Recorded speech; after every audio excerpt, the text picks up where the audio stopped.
This program is designed to provide general information with regards to the subject matters covered. This information is given with the understanding that neither the hosts, guests, sponsors, or station are engaged in rendering any specific and personal, medical, financial, legal, counseling, professional service, or any advice. You should seek the services of competent professionals before applying or trying any suggested ideas.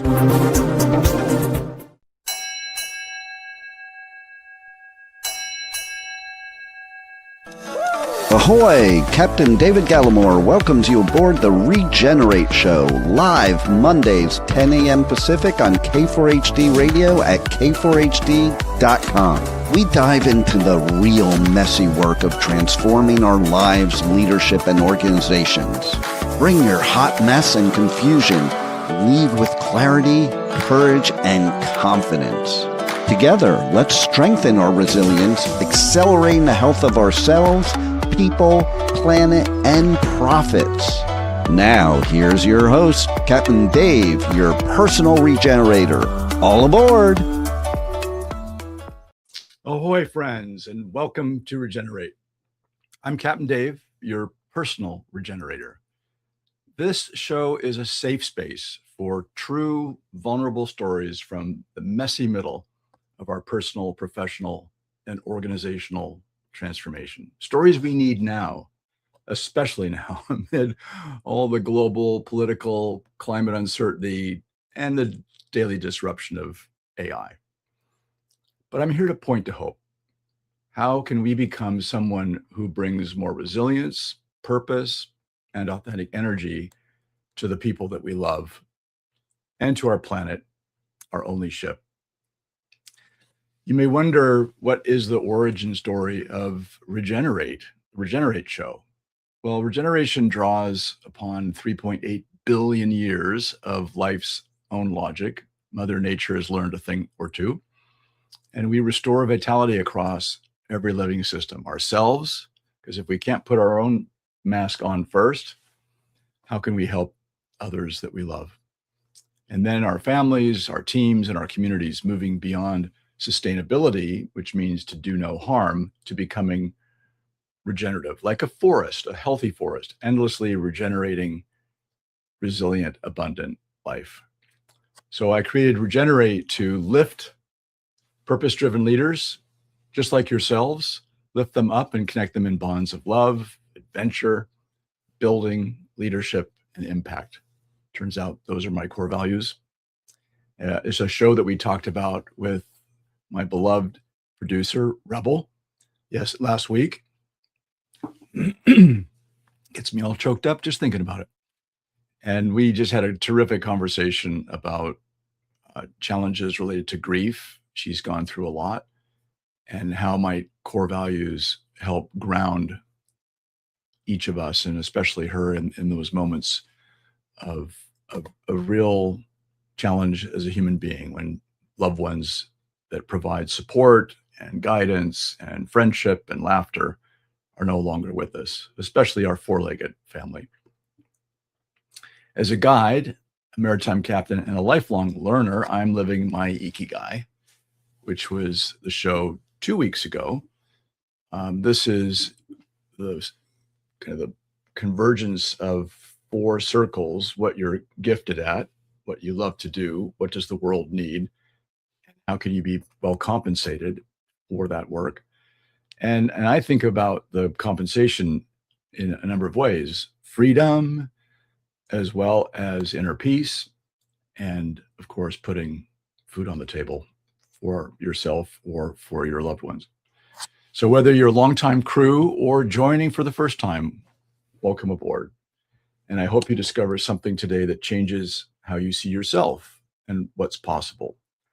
If you're inspired, I invite you to share this with someone who might need it and be their teacher. And here's my promise. We're going to have fun today. I hope to leave you inspired. And third, we'll leave you with just one thing that you can apply before you sleep tonight. So grab a pen. Transformations happen here. So our theme today is the critical thinking human in the AI loop. And I'm just flipping over to my StreamYard just for a moment here to see if our guest is able to join us. Yes. And it looks like he is here. Yay. So what I'd like to do next is just a brief introduction, and then we're going to invite Bryce Hoffman, the unconsultant, to join the Regenerate show. So I first met Bryce when I read his best-selling book, American Icon, about my mentor and dear friend, Alan Mullally, who turned around Boeing commercial after 9/11 and did a remarkable turnaround of the Ford Motor Company, an absolute gem in the corporate world. And he used a process called working together, which I learned under his tutelage when I was at Boeing. And that book really is a page turner. I highly recommend you buy a copy. I think it's just timeless today and as valuable today as it was for me probably 20 years ago now, in the kind of late 90s. And then I got to meet Bryce again when he wrote a book called Red Team Thinking. He's one of the few non-military civilian leaders who was invited under the tent to learn firsthand about applied critical thinking. And I picked up the phone and called him and said, "Hey, you've been a mentor of mine from afar. I just wanted to thank you for that." And one thing led to another, and I got involved as a student, as a facilitator of some of the breakout groups. And boy, did I learn a lot about my own biases, which still guide me today. And I've trained my AI bot, which is going to be part of our conversation today as well. And yeah, it's been a terrific adventure with Bryce, and I'm really excited to bring him now on to the Regenerate show. Hey, Captain David, how are you? Hey, welcome. Hey, thank you so much. I know that you are one busy lad. I know you've restarted your speaking offers, and you've got this really cool strategic reinvention program that I'm looking forward to learning about and helping our listeners learn about. But before we jump into the meat, I just always appreciate, and I know my listeners do as well, to get to know you as a person. Sure. And so if you would just take maybe a minute or two and just tell us that one thing, and I know it's hard to limit it to one thing, that really lights you up. What makes your day? Well, what makes my day, as you know, David, is asking tough questions and encouraging people to ask tough questions. I mean, that's what my whole life, at all its various stages of the evolutionary journey, has been about. And my background, I was a journalist, primarily a business journalist for 20 years, where I asked a lot of tough questions. And then after writing the book American Icon that you were so graciously mentioning in 2012, left journalism to teach CEOs and other senior leaders how to implement Alan's working together management system, his BPR process, which is also, as you know, all about asking tough questions. And then continue to evolve through my training as a red team leader, which is designed to help organizations and individual leaders ask tough questions. So it's all about the questions, David. For me, it's all about the questions. Indeed. Life is about asking questions and having the courage to listen to the answers. And that's I would say is the most important thing that's often missed. Is it's not just the questions. It's easy to ask questions. What's hard is listening to the answers. That is an important distinction that you've added. And I think also to listen, as Stephen Covey taught me in the 7 Habits, listen first to understand before you can be understood. So it's listening, not to then respond or prove your point or whatever, but it's really to try to find out what that person is really thinking, and how do we build a bridge from what perhaps you and I want with that other person. 100%. And that's, as Yeah. you know, is one of Alan Mullally's mantras, is seek understanding before seeking to be understood. Yeah. And it's a very different leadership model than a lot of CEOs, at least in the United States, have. Because, we got into this Jack Welch model of the CEO as the guy with all the answers and comes in and tells everybody the answers. Yeah. And what's so much more effective it is asking the right questions. And again, then having the courage to listen to the answers and act on what you hear from other people. Yeah. Well, that is my challenge, to do that, lead by example on this show. We haven't done much prep, and that's intentional because the magic gets co-created together. Love it. Thank you, by the way, for correcting my poor memory of time. So I thought your American Icon book came out far earlier than it did, but 2012 was You're when I read aging me. Yeah, 2012. Yes. Yeah, thank you for correcting me. Always No important to stand on facts and data. So the second Oh, look question. at that! Another one of Alan's principles: facts and data. We're going to be You're living the working together process. We're going to be chuckling all day today using references from Alan, I'm sure. So the second question that our listeners are frequently grateful to learn about guests is a little bit about your origin story. Now, time is never our friend, Bryce. So I know that you could go very deeply, because I've heard you go very deeply about what really has brought you to this current way of being and who you've become. And you've given us a little bit of that chronology, but I'm just, curious if there's been one or two key moments in your life that have really defined who you are today, that growth that you've experienced during our time together, how you're looking at the world with all of this disruption, anything that would give us a little bit of an insight about, who you are, what really are you about? Well, I think, for me, the big pivot in my life occurred after American Icon came out in 2012. I was very fortunate. It was a bestseller right out of the chute, and it was getting a lot of attention. And so I was getting a lot of phone calls every day from people who wanted to talk to me, wanted to meet me, wanted to take me out to dinner, lunch. And I got a call from a guy named Ralph Nichols. And I was working as a automotive reporter at the Detroit News at the time in Detroit. And he said, "Hey, read your book, saw you give a speech at the Detroit Athletic Club, and boy, I'd sure like to take you out to lunch and talk more." And I said, "Oh, that's very nice of you, but I got a lot on my plate right now, and appreciate it, and thank you. Glad you liked the book." And he said, I'm so sorry, because Alan said that we should really meet." Well, now he got my attention. So I said, "You're friends with Alan?" And he said, "Oh yeah, I've known Alan for years." He said, I own all the Dale Carnegie franchises for Southern Michigan. And I've known Alan for years. And well, I said, okay. And so we met at and Michiganders, though I was only one temporarily, but Michiganders will know exactly what I'm talking about. We met at a Coney Island, which is kind of the default Michigan diner experience. And Ralph, talked about the book, talked about the speech that he'd heard me give, and talked a little bit about his work helping develop leaders over the years. And he'd worked with some amazing leaders like Lee Iacocca and stuff like that. And at the end of our meal, he said, "I want to ask you something."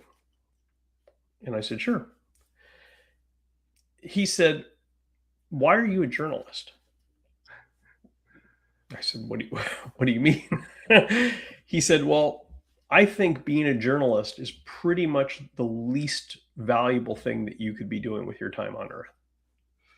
And I misread what he was saying. I said, "Oh, assumptions." I thought that he meant that in a simple dollar and cents calculus. So I said, "Oh, look, I knew when I went into this business that I wasn't going to make a lot of money doing it. And, I enjoy it. It's what I do too. And I think I'm pretty good at it.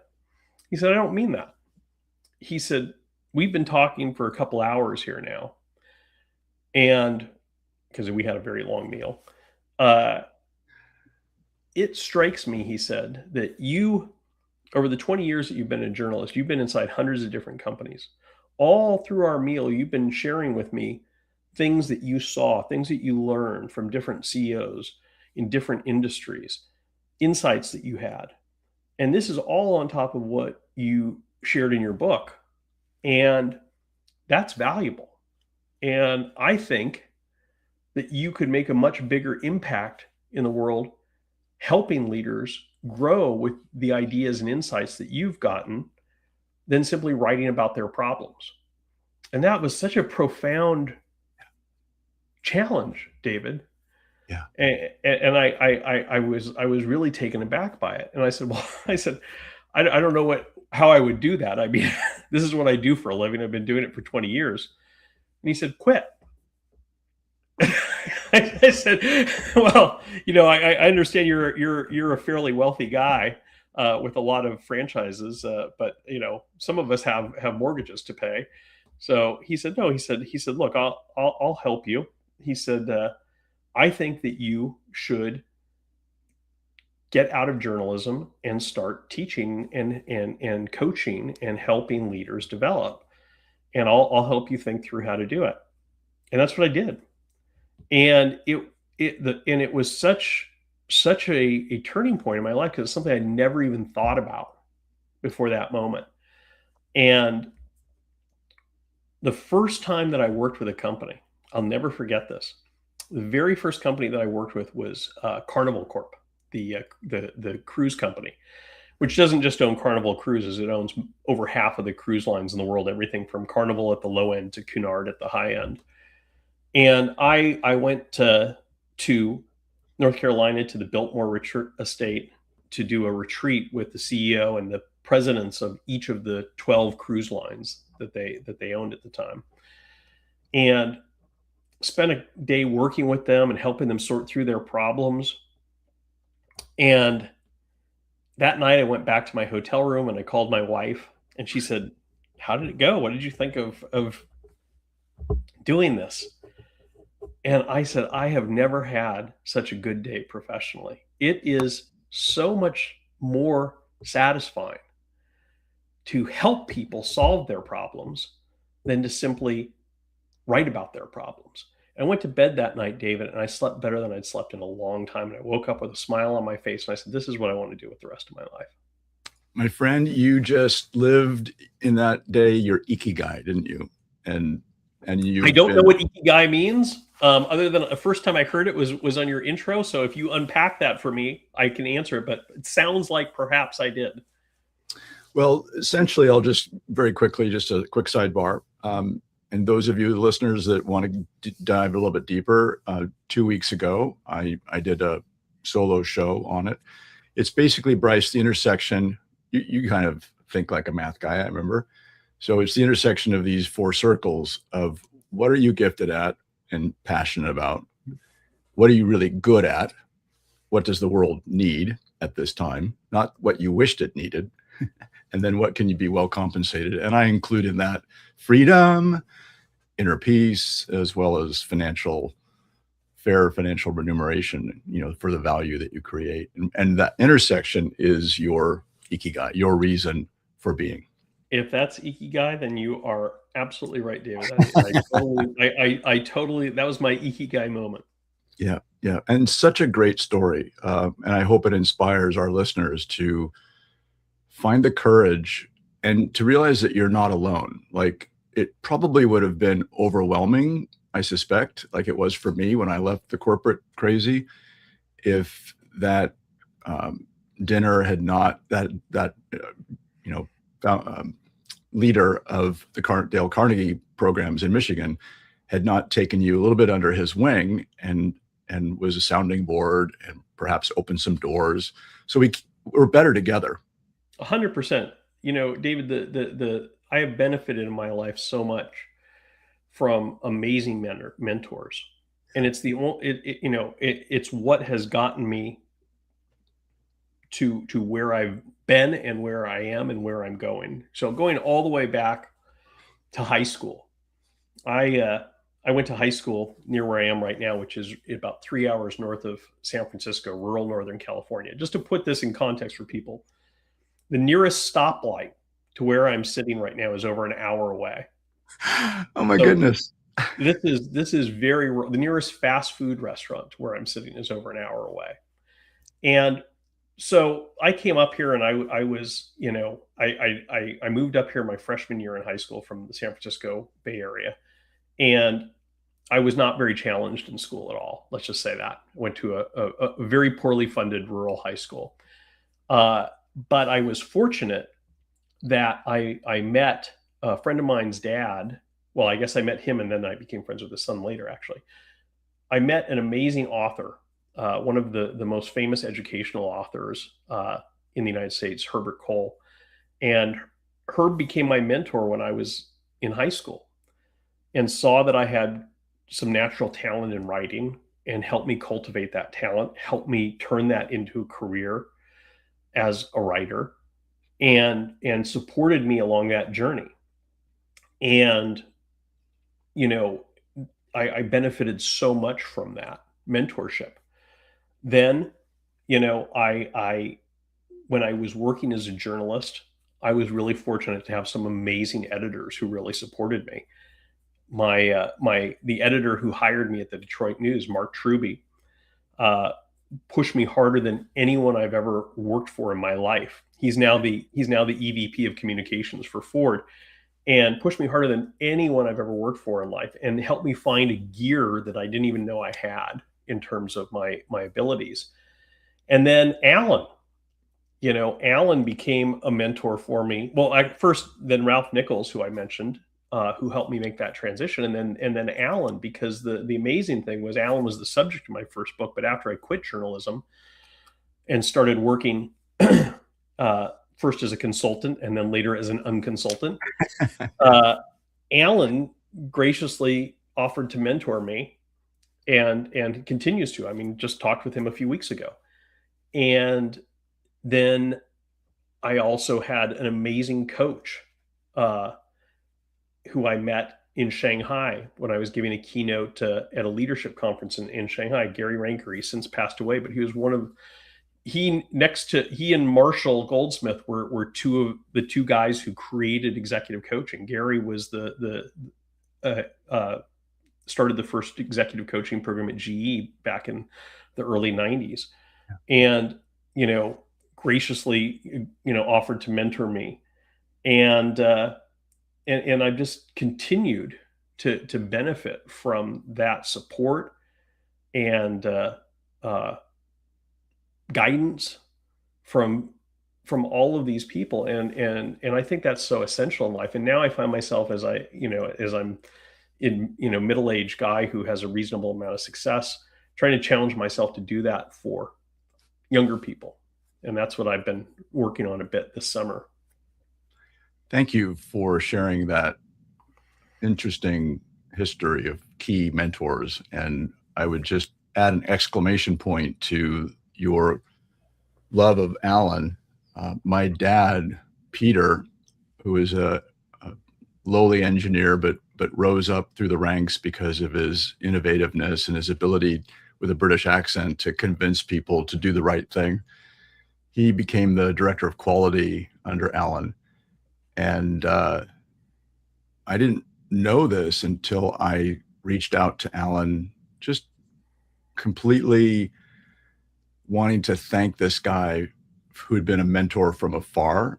Mm-hmm. And this was after I had left Boeing. And we had just a fabulous conversation. And I learned that my dad had been a mentor of Alan's. Wow. Amazing. And so this idea of paying it forward, it started perhaps with my dad and dad to Alan, and now Alan to me. And definitely the joy as a 64-year-old person who's had a lot of privilege and a lot of opportunity and wanting to make a difference in the world, a greater impact, to your point, which is my sixth core value. That has been some of the most joyful time spent, right? Helping the next generation leaders be able to learn from some of the mistakes that I've made, perhaps that you've made, and people who are willing to ask critical questions of us and listen deeply. Oh my gosh, when you see that magic happen and they just accelerate their ikigai, they accelerate their potential. It's an amazing feeling, isn't it, as a mentor? It is. It is. And that's, I mean, that's like, like you said, that we're all in this together, and, it's, there's nothing more satisfying in helping someone grow, helping someone find their true potential, helping somebody get that aha moment in their life about Yeah. anything. So time is never our friend, as I mentioned before. And what I'd like to do is pivot now, please, to the theme that you and I noodled a few days back, the critical thinking human in the Mhm. AI. And I'm just going to tee this up and also invite you, if you would like, again, we're creating the magic in the moment. If you would like to take the commercial time that I usually, have available in the show for my own services, if you want to just think while I tee up our short description, uh, you know, what have you found to be a really valuable offer that you've been bringing to market recently related to this this theme of critical thinking human in the AI loop? I wish I could have done your workshop on critical thinking and AI, so that might be something to chat about. But let me just describe what I think we're going to be honing in on together. But again, the magic in the moment. So, as AI generates answers faster than we can question them, and I'm a victim of this. I was an early adopter of OpenAI and ChatGPT, and then pivoted to Claude when OpenAI's values did not align as well with mine. And the scarce skill isn't producing more answers, it's interrogating them. And so you've really coined the phrase unconsultant, which I think is a terrific shorthand for what you're all about, which is to empower, create psychological safety, empower others to find the answers or to uncover and communicate the answers that are already existing in organizations within teams, and not having to pay expensive consultants that often will just regurgitate what is the knowledge and the wisdom within the organization. They slap $1 million invoice to that. So we wanted to explore applied critical thinking and how that becomes even more essential in this era of AI, and how leaders need to keep human judgment firmly in their hand. If to use the maritime analogy, they're guiding their organizations. They have to remain in command, but they do it, like you mentioned earlier, with deep listening and good questions. But a lot of people within their organizations are using generative AI to not think. And so that's kind of what I wanted to tee up next. Do you have a thought about kind of this short description and the theme initial? I have so many thoughts, David.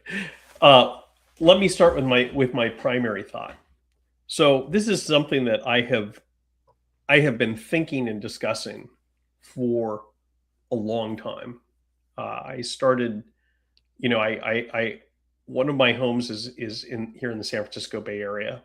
And full disclosure, I also have an AI company too, an early stage AI company called Symbulos that I co-founded with a guy who Chris Butler, who's one of the experts on AI and decision making here in Silicon Valley. And I've been in this space for a while, but even before that, going back to 2018, 2019, because I had friends in the Valley who were working on the cutting edge of AI research. I've been thinking about the appropriate role of AI in human decision making. And the biggest point that I would make, David, is that AI used properly is like an Iron Man suit for your brain. And what I mean by that is, if you think about, and I'm a bit of a loss here. I've never seen the Iron Man movies nor read the comics, but I've seen enough clips that I can use this analogy. But if I make a mistake, it's because I don't actually have domain knowledge of this. But it seems like a great analogy to me, because my understanding is that, here is a superhero whose superpower is this suit, but the suit by itself is nothing. The suit by itself hangs in a closet or in a storage unit. But when you put the man in the suit and you couple that with natural cognitive capabilities, then it becomes a force multiplier for his natural abilities. It lets him do more physically, mentally, than he could. And if I can add, yes, sir, the values of the man or woman in the suit. Absolutely.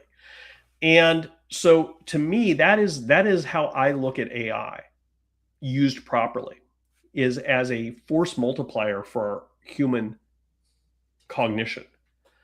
Now, as you say, unfortunately, a whole lot of people are using AI improperly. They're outsourcing thinking to machines, which, if you my motto, which is in reverse on our screen, but is there you don't go. outsource thinking. And I've been saying this for years. This cup is almost 10 years old, and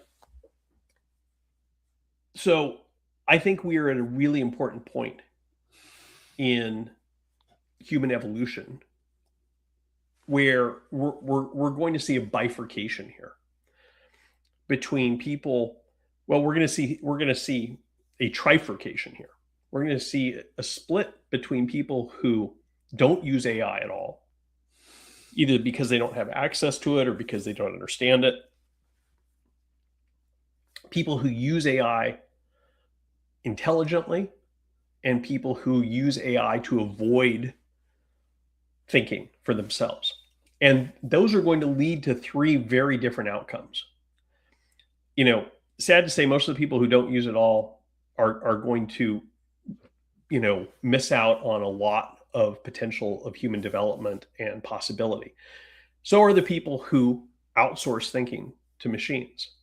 They're going to make mistakes. They're going to become, you've seen the studies that have been done about college students using AI, right? There, how there's been a marked decline in cognitive capability amongst college students because they're not doing work. They're just having AI do the work for them. But I use AI in my writing all the time, and it doesn't reduce my writing skills or my cognitive skills because I use it as a research partner. And so that's an example of using AI intelligently. And that's just a simple example. So if you look at what you can do with AI used appropriately, there's so much there. So you mentioned questioning the answers. So we just did this program, this class on red team thinking in the age of AI that you mentioned. And one of my great co-instructors, who Scott Henderson, has developed a framework to help people challenge the output of AI. So red teaming AI. We spent the first day of the class talking about how to use AI to help you red team, to help you think critically. And then we spent the second day of the class talking about how to turn the tables on the AI and red team the AI. Yeah. And we are going to be doing another class in October on the same topic, but with different tools. So it's not up on our website yet, but it will be soon. So folks can go to redteamthinking.com and see it there, or shoot me an email. And the point is that we're trying to teach people how to use AI as a thought partner. Now, taking that to the product that I'm developing with my company Symbulos, what we're developing there is a thought partner for leaders that is designed to support their decision making and to challenge them in a constructive but firm way but not to make decisions for them. And that's really important. And so my thought about AI is really this simple. So if you go back to the beginning of the last century, like the 20th century, the greatest business leader at the very beginning of the 20th century in the world was Andrew Carnegie. And there's a famous interview that's one of the most amazing conversations I've ever seen when it comes to leadership in business that Carnegie did with one of the New York newspapers. I don't remember if it was New York Times or Wall Street Journal or one of the papers that didn't survive into the 21st century. But he was asked late in life, Mr. Carnegie, you've built the biggest steel empire in the world. You're the richest man in the world. What did you know about making steel that no one else did? And his answer was nothing. I didn't know anything about making steel that no one else did. What I knew was how to surround myself with people who knew more than I did, to surround myself with people who knew more about making steel than other people did, and to listen to them, and to listen to them. And he even famously wrote his own epitaph. Here lies a man who knew how to surround himself with men smarter than himself. And that was, he said, the secret to his fortune, to his success. So think about that in the context of AI, David. AI is the smartest person in the room in terms of empirical facts and data. So why not surround yourself with AI? But Dale Carnegie didn't abdicate control of his companies to these people. He used them to make better decisions, to develop better strategies, to lead more effectively, to help him chart his course, to use your maritime analogy, but his hand was always the one on the tiller.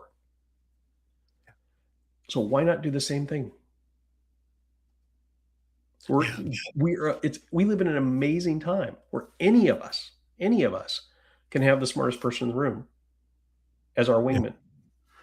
I think you're really profoundly pointing in a direction that is one of hope. I know in my own family, there's a lot of resistance to even exploring how to co-think with their bot. And I agree with you that those that fear it will likely get pushed to the side in some form or fashion.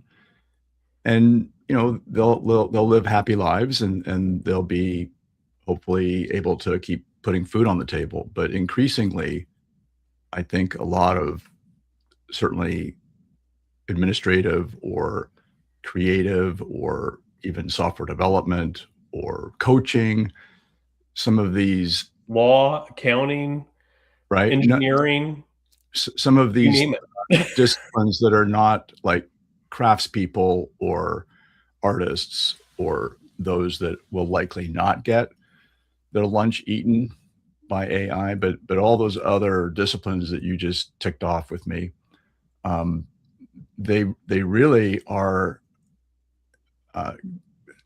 likely going to get disintermediated. They're going to get disrupted, and they're going to feel out of control, and there's going to be a lot of anger and frustration in the world as a result of that. I think about a bit of a student of history of the Industrial Revolution and the Luddites, those that were not pro mechanization and automation of machines.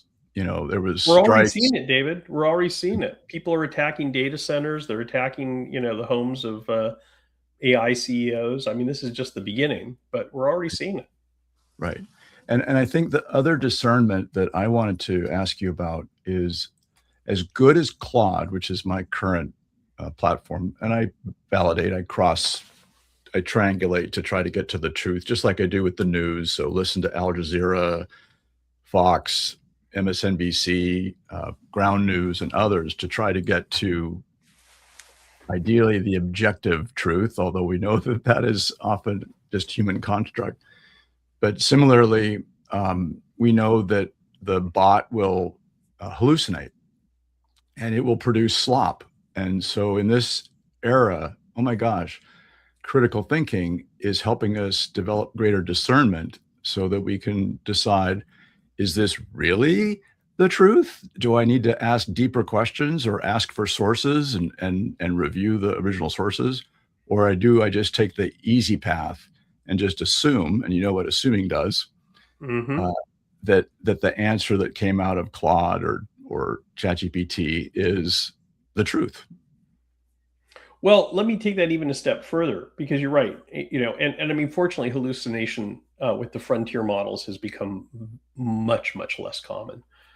But let's put hallucination aside. Simply challenging AI on its results, even if they're good results, yields better results. Yeah. The way that I use AI, and the way that most of the people I know who are really good at using AI and use it effectively use AI is an ongoing conversation. So, for instance, I have in Claude, which is my primary, like you, is my primary platform, but I also have, I have max accounts on Claude, on OpenAI, and others, because I think that they all have a different role to play. Yeah. I use OpenAI more as a simple search engine type thing, whereas you use Claude for more strategic discussions and real thought partnership. And I bite the bullet and use Fable, when I do it. It for most things. I mean, it's not for everything. There's a whole discussion about what level is appropriate for what task. But the I have a conversation about business strategy that has been ongoing for the last 4 months right now, and it is something where it started with a strategic review of my company, my primary company, Red Team Thinking, where I uploaded everything. See, I'm not afraid. I'm much more afraid, David, of human decision makers than I am of AI. So I uploaded all of my corporate information and resources and asked Claude to do a comprehensive strategic review. And the results I got were, I mean, I've looked at a lot of McKinsey reviews in my life that they charge companies a couple $1 million to do, and it looked exactly like one of those. And it was done in less than 2 hours, and it had amazing insights, and all based on facts and data, referencing specific spreadsheets of mine and stuff like this. But that was the beginning. That was the starting point. And since then, we've been having an ongoing conversation about those results, and then recommendations based on the results, then me challenging some of those recommendations, then me suggesting other things. That's when you get to the real power of AI, is when you engage with it as a thought partner in that way. Yeah. And when you do that, the results are amazing. And so now I'm at the point where I really treat it as a member of my leadership team. So at the end of each month, I say, here's what we accomplished this month. Here's what's changed in the data that you already have. And it says, oh, look, that happened faster. I just did this at the end of July. And it was like, well, your biz dev pipeline is fuller than we thought it was going to be right now. And, on the other hand, you're behind on relaunching your podcast, it noted those things. And then we had discussion about why those were the case and what are the learnings from that, what worked, what didn't work. And again, it's treating it as a member of your team. And that's how I view it. I go back to that now 126-year-old almost quote from Dale Carnegie about surround yourself with the smartest people and listen to them. That's what I use AI for. I don't let the AI make the decisions or run the company, but it becomes part of a team. And I think that's where the real power is in this. But going to your other point, David, about the disruption that we're facing, I spend a lot of time, because of my new company and because I have friends, who are AI CEOs of AI companies and stuff here in Silicon Valley, talking with folks about this. And the one thing that all of my friends who are intimately involved professionally in AI say is that this is not the Industrial Revolution. That's the wrong way to be thinking about this. Say more. This is fire. Oh, okay. Yeah. This is the invention of fire. It's not the Industrial Revolution allowed us to do what we were already doing better, faster, cheaper, more efficiently, better quality. Fire changed the way we existed as human beings. Yeah. Fire did everything from help us to stop eating raw meat to putting a man on the moon. Yeah. And that's how fundamentally transformative AI is. Now, fire may be a bit of a exaggeration, but it's not much of one. And the point is, whatever is happening is much bigger than the Industrial Revolution. And most people don't see that yet. Most people don't see the transformation. I was at a party this weekend and was talking with one of my neighbors. And he's a lawyer, successful lawyer. And he was telling me that his daughter just graduated from law school. And he's terrified, he said. Top of her class, too. From a great law school. But he said, I have no idea how she's going to earn a living. Yeah. I have absolutely no idea. Yeah. Because let's be honest, right now, an AI can do a better job of drawing up a legal contract on pretty much any topic than the best lawyers in the world. And it can do it in a matter of minutes. And it can do it for just the cost of your monthly subscription. And I've gone through and had my AI check all of my existing contracts that were done by human lawyers, and there's not a single one it didn't find a mistake in. Yeah. Not a single one. But at the same time, what AI can't do is be a successful litigator, a successful negotiator, to negotiate the terms of the contract. Yeah. But the problem we have to solve for as a society, as a species now, is how do people learn those skills? How does someone go from being a freshly graduated law school student who just passed the bar to a successful litigator, to a top litigator, if she never has the chance to spend 10 years in the trenches doing routine contracts, which is how you learn those skills in part. Yeah. And so we have to solve for that. But the point is that so many jobs, I mean, look, here's the reality. Any job that is done with a computer either can already be done better by AI or will be able to be done better by AI within the next 12 months. It's that simple. Yeah. And so, because I travel all the time and because I'm a reasonably successful person, I always get asked almost always at airports by airport staff and stuff, it seems like, hey, I've got a son who's in school or a daughter who's in school. What do you recommend? I just had this conversation in India a couple months ago where the guy who was taking me through security and stuff asked me, he said, sir, he's like, I just graduated from college. I'm just doing this job while I figure out what to do. He said, what's your advice to me? What career should I be in?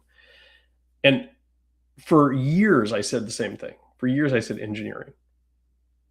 Because I said, if you're an engineer, you're guaranteed work, good job, engineering. Pick your battle, mechanical, electrical, whatever it is, you're good. Now, I say electrician. Yeah. And like I said to this guy, he was like, what? I said, electricians are the most in-demand job in the world today. Yeah. Because to create all of the infrastructure that we need for AI, you need astronomically more electricians than exist in the world right now. Yeah. And we are a long way from AI-powered robots being able to do wiring and things like that. So that's where I'm at. So we're going to have to, unfortunately, leave it at that because I need to close out this episode. But if you can stay on after the show ends and we can chat further about if you'd like to come back on, because I think we've just scratched the surface on some of this, and it would be a privilege to continue to go a little bit deeper, especially around how do we apply generative AI to our own emotional, psychological, career, that personal side. You were talking about the benefits of leveraging AI in business strategy and the unconsultant and challenging the bot, I think there's another layer of the onion that I'd love to explore with you. 100%. Well, 100%. terrific. So let me just wrap up and then we'll continue our chat offline. So if you enjoyed this episode, I just invite you to share it with somebody that you think might benefit. Our theme next week could be extending this conversation with Bryce if he has the time. If not, then I'm going to delve into personal branding, which is a important concept that I learned, that if I had known that my brand is people's experience of me, it's not my colors or fonts or graphics, but it's how do I want to be known and how do I want to show up in the world?